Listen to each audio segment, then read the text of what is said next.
pose with the bands. Pose with the pose with the pose with the bands. Pose with the pose with the pose with the bands. Bands. Pose with the bands.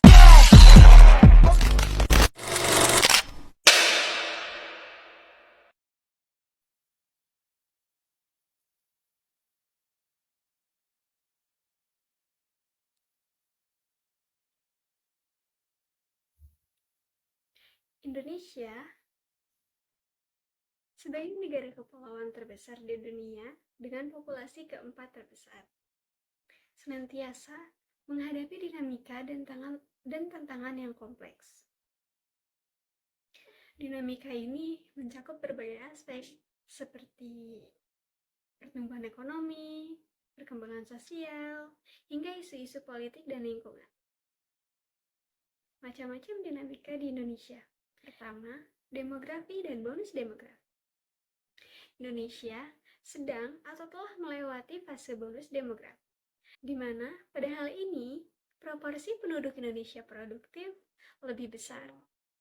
Ini adalah potensi besar untuk pertumbuhan ekonomi, juga menuntut ketersediaan lapangan pekerjaan, pendidikan berkualitas, dan pelayanan kesehatan yang memadai.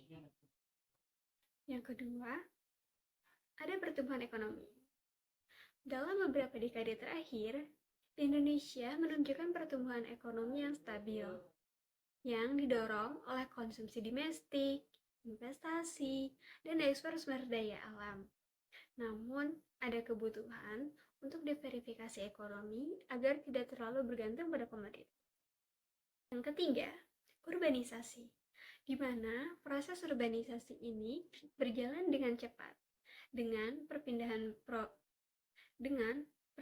penduduk dari desa ke kota. Hal ini menciptakan pusat-pusat ekonomi baru, tetapi juga menimbulkan tantangan terkait infrastruktur, perumahan, dan lingkungan perkotaan. Yang keempat, ada perkembangan teknologi dan digitalisasi, di mana pada saat ini perkembangan teknologi dan digitalisasi semakin meningkat, yang dapat membuka peluang baru dalam pertumbuhan ekonomi digital, pendidikan, dan komunikasi. Namun, hal ini juga menimbulkan kesenjangan sosial bagi daerah-daerah yang belum terdapat akses internet.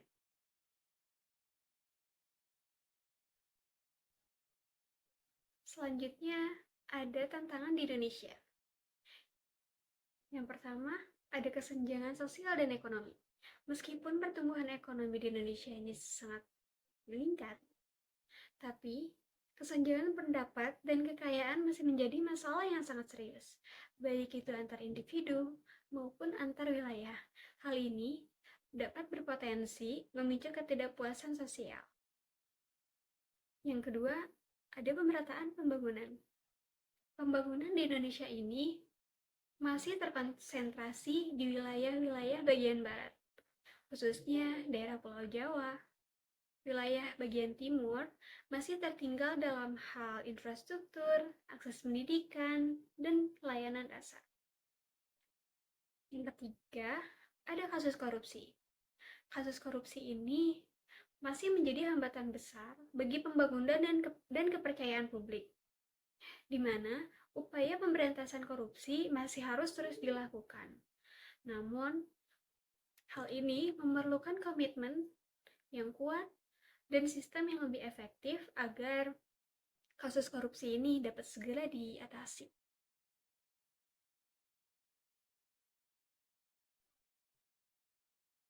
Kesimpulannya, Indonesia adalah negara dengan potensi besar, namun juga dihadapkan pada serangkaian tantangan yang memerlukan pendekatan holistik dan kerjasama di seluruh elemen bangsa. Dengan memahami dinamika dan tantangan ini, Indonesia dapat merumuskan kebijakan yang tepat untuk mencapai pembangunan yang berkelanjutan, inklusif, dan berkeadilan.